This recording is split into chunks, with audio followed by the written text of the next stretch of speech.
Hello friends, welcome back to our channel. सबसे पहले तो आप लोगों को बहुत बहुत सॉरी, क्योंकि कुछ दिनों से हमारा बहुत टाइम टेबल बहुत डिस्टर्ब हो गया। आप लोगों के लिए जो जीएस की वीडियोस थी वो नहीं बन पाई हैं, बट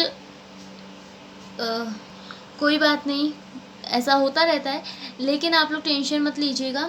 जैसे हमारी पहले जो वीडियोस थी उनमें कम क्वेश्चंस थे, हम आपके जितने भी दिन के वीडियोस नहीं बन पाई हैं तो इन्हीं वीडियोस में हम आपकी कवर करवा देंगे सारे क्वेश्चंस, ठीक है। इसलिए आज हम आप लोगों के लिए पूरा टाइप 4, आज ही हमारा टाइप 4 शुरू होगा और आज ही ख़त्म भी हो जाएगा। तो पूरा टाइप 4 हम आप लोगों के लिए लेकर आए हैं, तो जल्द से जल्द हम आपका कंप्लीट करा देंगे पूरा, ठीक है। जितने भी दिन हमारी वीडियोस नहीं बन पाई हैं, आप लोगों के लिए नहीं आ पाई हैं, तो वो सारी आपकी कुछ ही दिनों में कवर कर ली जाएंगी, ठीक है। हम आप वीडियोस में क्वेश्चंस बढ़ा देंगे ताकि आपके 2-4 दिनों में ही सारा कवर हो जाए, ठीक है। तो अगर जितने दिन वीडियो नहीं बन पाई हैं उसके लिए वेरी वेरी सॉरी फिर से। चलिए, तो हम लोग अब टाइम वेस्ट नहीं करते हैं, अब हम लोग अपनी आज की क्लास शुरू करते हैं, ठीक है, एक बढ़िया से जोश के साथ। तो चलो शुरू करते हैं हम लोग आज की क्लास। आ जाइए जल्दी से सब लोग। चलिए, पहला क्वेश्चन देखते हैं। सबसे पहला क्वेश्चन है आप सभी के सामने, महाराज धीराज की उपाधि लेने वाला प्रथम गुप्त शासक कौन था? इसके ऑप्शंस हैं आपके सामने, चंद्रगुप्त प्रथम, समुद्रगुप्त, कुमारगुप्त या स्कंदगुप्त। इसका सही आंसर है आप सभी का ऑप्शन ए, चंद्रगुप्त प्रथम इज राइट आंसर। महाराजा धीराज की उपाधि लेने वाले जो प्रथम गुप्त शासक थे वो कौन थे? चंद्रगुप्त प्रथम, ठीक है। अगला क्वेश्चन आप सभी के सामने है, हर्षवर्धन की बल्लभी विजय निम्नलिखित शिलालेखों में से किस में पाया गया है? मतलब उनकी बल्लभी विजय का उल्लेख किस शिलालेख में है? तो इसके ऑप्शंस हैं आप सभी के सामने, ऐहोल स्तंभ शिलालेख, जूनागढ़ शिलालेख, नवसारी ताम्रपत्र शिलालेख या दामोदरपुर ताम्रपत्र शिलालेख। तो इसका सही आंसर है आप सभी का ऑप्शन सी, नवसारी ताम्रपत्र शिलालेख इज राइट आंसर, ठीक है। नवसारी ताम्रपत्र शिलालेख में हर्षवर्धन की बल्लभी विजय का उल्लेख मिलता है, ठीक। नेक्स्ट क्वेश्चन है आप सभी के सामने, देखिए, पूर्व गुप्त काल में निम्न में से कौन सी वस्तु निर्यात की सामग्री नहीं थी? मतलब उस टाइम इस वस्तु का निर्यात नहीं किया जाता था, वो कौन सी वस्तु है? ऑप्शन है आपके सामने, लोहा, सोना, टिन या चांदी। तो इसका सही आंसर हो जाएगा option C, tin is right answer, ठीक है। टिन का निर्यात नहीं होता था पूर्व गुप्त काल में। ओके, अगला क्वेश्चन है आपके सामने, निम्नलिखित में से किसके शासनकाल में ह्वेनसांग ने पल्लवों की राजधानी कांचीपुरम का भ्रमण किया था? किसके शासनकाल में ह्वेनसांग ने पल्लवों की राजधानी कांचीपुरम का भ्रमण किया था? ऑप्शंस हैं आप सभी के सामने, महेंद्र वर्मन प्रथम, महेंद्र वर्मन द्वितीय, नरसिंह वर्मन प्रथम, परमेश्वर वर्मन द्वितीय। तो इसका सही आंसर होगा ऑप्शन सी, नरसिंह वर्मन प्रथम is right answer. Narasimha Varman प्रथम के शासनकाल में ह्वेनसांग ने पल्लवों की राजधानी कांचीपुरम का भ्रमण किया था, ठीक है। अगला क्वेश्चन, निम्न में से उस राज्य का नाम बताइए जो चंद्रगुप्त प्रथम को लिच्छवियों से दहेज में मिला था। वह राज्य जो चंद्रगुप्त प्रथम को लिच्छवियों से दहेज में मिला था। इसके ऑप्शंस, यानी कि लिच्छवियों की के यहाँ इन्होंने क्या किया था, इनका विवाह हुआ था, ठीक है। तो इसके ऑप्शंस हैं उज्जैन, पाटलिपुत्र, प्रयाग या साकेत। तो इसका सही आंसर होगा ऑप्शन बी, पाटलिपुत्र। पाटलिपुत्र जो चंद्रगुप्त प्रथम को लिच्छवियों से दहेज में मिला था, ठीक है, ठीक है। तो ये जो चंद्रगुप्त प्रथम थे, इन्होंने लिच्छवी वंश की राजकुमारी थी, लिच्छवी वंश की राजकुमारी, उनका नाम क्या था? तो लिच्छवी वंश की राजकुमारी जिनका नाम था कुमार देवी, क्या नाम था? कुमार देवी। तो चंद्रगुप्त प्रथम ने इनसे विवाह कर दिया था, ठीक है। और जो लिच्छवी थे फिर उन्होंने उनको पाटलिपुत्र दहेज में दिया था, ठीक है। तो इसको याद रखिएगा आप सभी लोग। चलिए अगला क्वेश्चन देखते हैं। अच्छा हाँ, ये भी याद रखिएगा। अच्छा, इनके पुत्र का नाम क्या था? चंद्रगुप्त प्रथम के पुत्र कौन था? कुमार देवी। और चंद्रगुप्त प्रथम के तो वो थे समुद्रगुप्त, ठीक है, समुद्रगुप्त।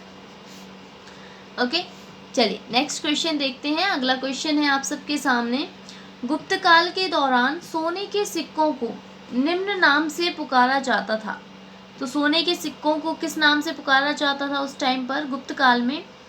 ऑप्शंस हैं रूपका, टंका, ड्रामा या दिनारस या दीनार। तो इसका सही आंसर है आप सबका ऑप्शन डी, दिनारस या दीनार, ठीक है। तो सोने के सिक्कों को गुप्त काल में दिनारस या दीनार कहते थे। नेक्स्ट क्वेश्चन, निम्नलिखित में से किसने 618 सीई में हर्षवर्धन को हराया था? इसके ऑप्शंस हैं चंद्रगुप्त प्रथम, पुलकेशिन द्वितीय, पुष्यमित्र या सिकंदर। इसका सही आंसर है ऑप्शन बी, पुलकेशिन द्वितीय is the right answer. Pulakeshin द्वितीय ने हराया था हर्षवर्धन को, ठीक है।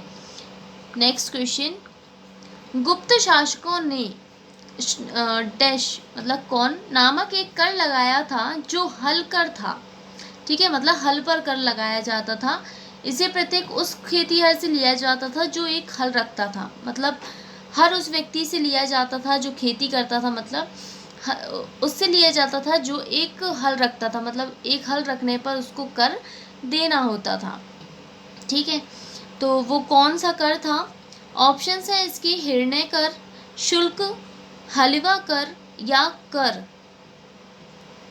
तो इसका सही आंसर होगा ऑप्शन सी, हलवा कर इज द राइट आंसर। वो जो हल कर था उसको हलवा कर कहते थे, ठीक है। ओके, अगला क्वेश्चन है, हर्षचरित कन्नौज के शासक हर्षवर्धन की जीवनी है। ये याद रखिएगा कि हर्षचरित किसकी जीवनी है, ये भी आपका एक अलग से क्वेश्चन बन जाता है, ठीक है। तो इसे भी याद रखिएगा। हर्षचरित किसकी जीवनी है? हर्षवर्धन की, ओके, क्योंकि अलग से ये बुक से उसमें पूछ लिया जाता है। तो हर्षचरित कन्नौज के शासक हर्षवर्धन की जीवनी है जो उनके दरबारी कवि डैश द्वारा संस्कृत में रचित है। तो कौन थे दरबारी कवि जिन्होंने उनकी ऊपर ये जीवनी लिखी हर्षचरित नामक? इसके ऑप्शंस हैं दंडी, कंबन, बाणभट्ट या जिनसेन। इसका सही आंसर होगा ऑप्शन सी, बाणभट्ट, ठीक है। बाणभट्ट ने हर्षवर्धन की जीवनी लिखी थी जिसका नाम क्या है? हर्षचरित। ओके, अगला क्वेश्चन है आपके सामने। किस स्तंभ शिलालेख में समुद्रगुप्त की उपलब्धियों अभिलिखित की गई हैं? ये क्या हो गया? एक सेकेंड, ठीक, की गई हैं जो अपनी विजय के लिए नेपोलियन ऑफ इंडिया के नाम से जाने जाते थे। तो इसके ऑप्शंस हैं लौह स्तंभ, सूर्य स्तंभ, विजय स्तंभ या इलाहाबाद स्तंभ। इसका सही आंसर है ऑप्शन डी, इलाहाबाद स्तंभ, ठीक है। इलाहाबाद स्तंभ में समुद्रगुप्त की उपलब्धियों का वर्णन मिलता है, ठीक है, जिसके कारण उसको नेपोलियन कहा जाने लगा था। समुद्रगुप्त को नेपोलियन कहते हैं ना भारत का, याद रखिएगा। ये अलग से आपके एक क्वेश्चन से दो क्वेश्चंस निकल रहे हैं, तो ये याद रखिएगा। भारत का नेपोलियन हम लोग समुद्रगुप्त को कहते हैं, ठीक है। तो जो समुद्रगुप्त को मतलब उन उपलब्धियों का उल्लेख किस स्तंभ में है जिसके कारण उस पर विजय पाने के कारण समुद्रगुप्त को भारत का नेपोलियन कहा जाने लगा था। तो उसका जो वो स्तंभ है जिसमें उसका उल्लेख है वो है इलाहाबाद स्तंभ, ठीक है। चलिए नेक्स्ट क्वेश्चन देखेंगे। अगला क्वेश्चन, ओके कोई नहीं, अगला क्वेश्चन है, पुष्यभूति जिन्होंने थानेश्वर से शासन किया था डैश राजवंश के संस्थापक थे। किस राजवंश के थे वो? ऑप्शंस हैं वर्धन, चेर, पांडे या चालुक्य। इसका सही आंसर है ऑप्शन ए वर्धन पुष्यभूति वर्धन वंश के थे। ठीक है, अगला क्वेश्चन है आप सभी की स्क्रीन पर। निम्नलिखित में से किसने हर्षवर्धन को तब पराजित किया था जब उसने दक्कन में चालुक्य साम्राज्य पर आक्रमण किया था? इसके ऑप्शंस हैं मंगलेश, पुलकेशिन द्वितीय, विक्रमादित्य प्रथम या कीर्तिवर्मन प्रथम। तो इसका सही आंसर होगा आपका ऑप्शन बी, पुलकेशिन द्वितीय इज राइट आंसर। ठीक है, पुलकेशिन द्वितीय जिसने हर्षवर्धन को तब पराजित किया था पुलकेशिन द्वितीय ने जब उसने दक्कन में चालुक्य साम्राज्य पर क्या कर दिया था, आक्रमण कर दिया था। ठीक है, चलिए अगला क्वेश्चन देखते हैं।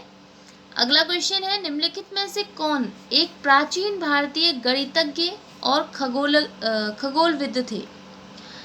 तो इसके ऑप्शंस हैं अमलानंद, नागार्जुन, बराहमिहिर या बाणभट्ट। इसका सही आंसर होगा option C, Varahamihira is right answer. ठीक है, ये एक प्राचीन भारतीय गणितज्ञ और खगोलविद रहे हैं। ओके, अगला क्वेश्चन है निम्नलिखित में से कौन सा कथन राजा हर्षवर्धन के संदर्भ में सही नहीं है? यह आप सभी को बताना है। इसके ऑप्शंस हैं लगभग 1400 वर्ष पूर्व हर्षवर्धन ने शासन किया था। क्या ये सही है? मतलब हमें ये बताना सही कौन सा नहीं है। ओके, ह्वेनसांग काफी समय के लिए हर्ष के दरबार में रहे, हर्षवर्धन के दरबारी कवि हरिशेर थे, या हर्षचरित हर्षवर्धन पर रचित एक जीवनी है। ये तो अभी हमने पढ़ा, ये तो अभी सही है ना, ये वाला बिल्कुल सही है। तो आपको ये बताना है कि कौन सा इसमें सही है या सॉरी गलत है। तो इसका सही आंसर देखिए, अभी हमने क्या पढ़ा, 1400 वर्ष पूर्व हर्षवर्धन ने शासन किया था, बिल्कुल सही। ह्वेनसांग काफी समय के लिए हर्ष के दरबार में रहे थे, बिल्कुल सही, ह्वेनसांग रहने लगा था हर्षवर्धन के दरबार में। हर्षवर्धन के दरबारी कवि हरिशेर थे, ये गलत है। और ये वाला हमने पढ़ा भी है अभी कि उनके दरबारी कवि कौन थे, बाणभट्ट है ना, जिन्होंने हर्षचरित लिखी है। उनके ऊपर ये जीवनी, हर्षचरित नामक जीवनी, सॉरी हाँ मतलब हर्षवर्धन पर ये हर्षचरित लिखी है। ठीक है, तो उसके दरबारी कवि कौन थे हर्षवर्धन के, बाणभट्ट, ना कि हरिशेन। तो आपका इसका सही आंसर हो जाएगा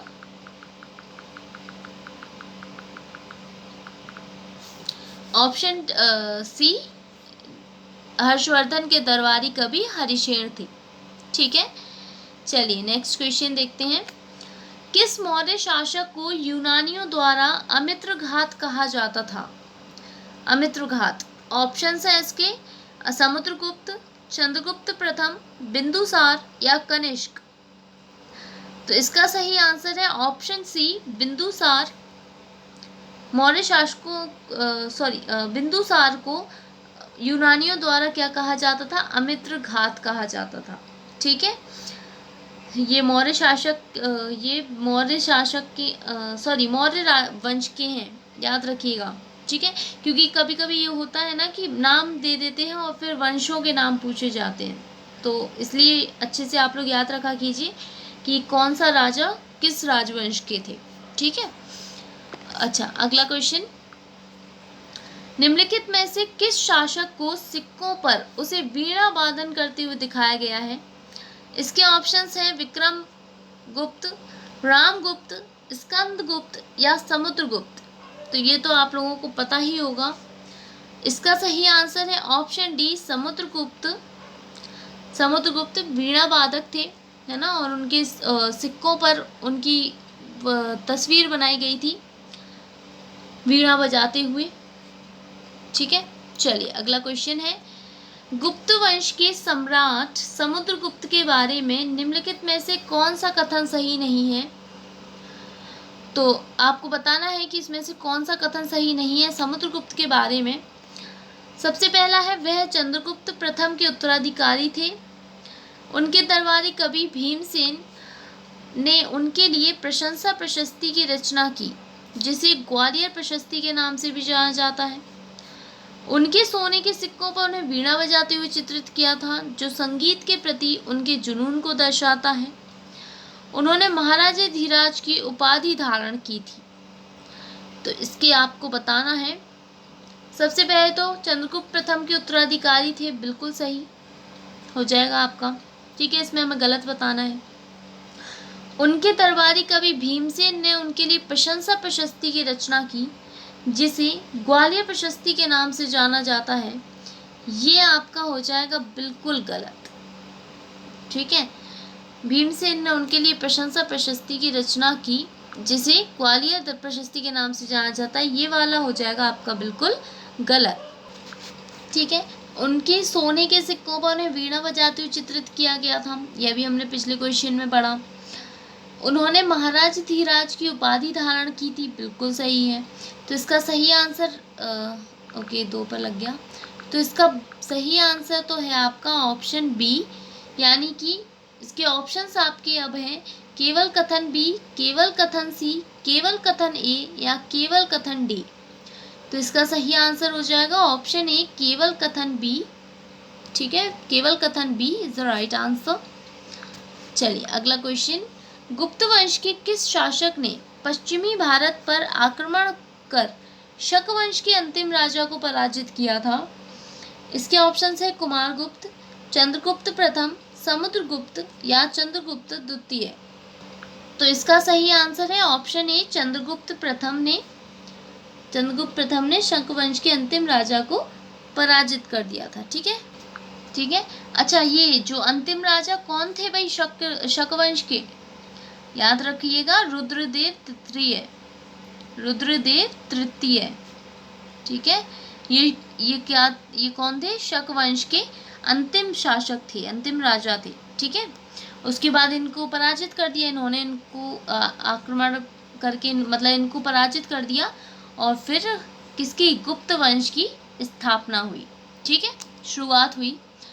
चलिए अगला क्वेश्चन, डैश के दरबारी कवि और मंत्री हरिसेन ने इलाहाबाद स्तंभ शिलालेख या प्रयाग प्रशस्ति की रचना की।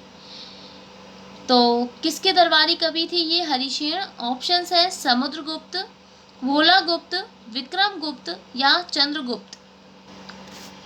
तो इसका सही आंसर है ऑप्शन ए, समुद्रगुप्त। ठीक है, Samudragupta is the right answer. Samudragupta के दरबारी कवि थे ये हरिसेन। चलिए नेक्स्ट क्वेश्चन, निम्न में से किस विदेशी यात्री के अनुसार ध्रुवसेन द्वितीय प्रयाग यानी इलाहाबाद में हर्ष की सभा में शामिल हुए थे? इसके ऑप्शंस है फाहियान, इत्सिंग है। ठीक है, ये इत्सिंग, मार्को पोलो या ह्वेनसांग। तो इसका सही आंसर होगा option D, Hiuen Tsang is right answer. ठीक है, निम्न से किस विदेशी यात्री के अनुसार ध्रुवसेन द्वितीय प्रयाग इलाहाबाद में हर्ष की सभा में शामिल हुए थे? तो ह्वेनसांग के अनुसार। ठीक है, नेक्स्ट क्वेश्चन, गुप्त काल के दरबारी कवि हरिसेन ने अपने संरक्षक के सैन्य कारनामों का एक शानदार विवरण लिखा, उसका संरक्षक कौन था? इसके ऑप्शंस है चंद्रगुप्त प्रथम, समुद्रगुप्त, चंद्रगुप्त द्वितीय या कुमारगुप्त प्रथम। तो इसका सही आंसर होगा ऑप्शन बी, समुद्रगुप्त। ठीक है, समुद्रगुप्त थे उनके संरक्षण। ओके, तो गाइज यहाँ पर होते हैं आपके क्वेश्चंस समाप्त और आपका टाइप 4 भी यहाँ पर समाप्त होता है। ठीक है, तो अब हम लोग अपनी क्लास को यहीं पर एंड करेंगे और अब हम मिलेंगे नेक्स्ट वीडियो में टाइप 5 के साथ। तो सभी लोग तैयार रहिएगा, अच्छे से पढ़ाई करते रहिए। आप लोगों को अब डेली वीडियोस मिलेंगी, बिल्कुल भी गैप नहीं होगा। पूरी कोशिश रहेगी कि आपको हम डेली वीडियोस आप लोगों के लिए अपलोड कर सकें और जो भी पिछली हमारी वीडियोस रह गई हैं तो ऐसे ही हम लोग क्वेश्चंस की जो नंबर है मतलब क्वेश्चंस हम लोग बढ़ा कर दें, ताकि आपके जो भी 2-4 दिन के हमारे जो छूट गए हैं वो आपके कवर हो जाए जल्द से जल्द। ठीक है, तो हम मिलेंगे नेक्स्ट वीडियो में, तब तक आप लोग अपना ध्यान रखिएगा। Okay, thank you and all the best. एक सेकेंड गाइस, जाने से पहले भूल गए, जो भी हमारे चैनल पर पहली बार आए हैं, जिन्होंने अभी तक चैनल को सब्सक्राइब नहीं किया है, चैनल को सब्सक्राइब कर लीजिए और वीडियो को लाइक कर दीजिए। अपने दोस्तों के साथ शेयर करना बिल्कुल भी मत भूलिएगा, क्योंकि आपको ऐसी वीडियोस हमारे चैनल पर डेली मिलेंगी और डेली करंट अफेयर्स की वीडियोस हमारे चैनल पर डेली आप लोगों के लिए चलती ही हैं। और करंट पब्लिकेशन बुक की जनरल अवेयरनेस की क्लासेस भी डेली चलती हैं। अभी कुछ गैप हुआ है तो, लेकिन आपकी डेली क्लासेस चलती हैं, तो चैनल को जल्दी से सब्सक्राइब कर लीजिए ताकि आपको ऐसी वीडियोस डेली मिलती रहे। ठीक है, थैंक यू।